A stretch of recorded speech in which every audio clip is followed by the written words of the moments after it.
আমি যদি হতাম বনহংস, বনহংসী হতে যদি তুমি কোনো এক দিগন্তের জল সিঁড়ি নদীর ধারে, ধান ক্ষেতের কাছে, ছিপছিপে স্বরের ভেতর এক নিরালা নীড়ে,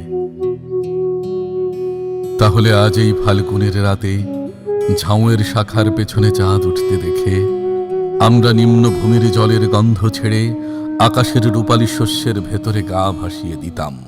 তোমার পাখনায় আমার পালক, আমার পাখনায় তোমার রক্তের স্পন্দন, নীল আকাশে খই ক্ষেতের সোনালী ফুলের মতো অজস্র তারা, শিরীষ বনের সবুজ রোমশ নীড়ে সোনার ডিমের মতো ফাল্গুনের চাঁদ, ফাল্গুনের চাঁদ।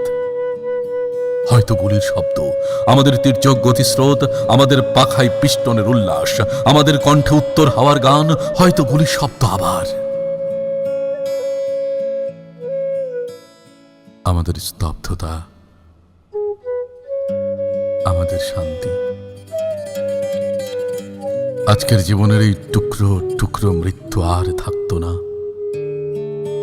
থাকতো না আজকের জীবনের টুকরো টুকরো সাধের ব্যর্থতা ও অন্ধকার। আমি যদি বনহংস হতাম, বনহংসী হতে যদি তুমি কোনো এক দিগন্তের জল সিঁড়ি নদীর ধারে, ধান ক্ষেতের কাছে, ধান ক্ষেত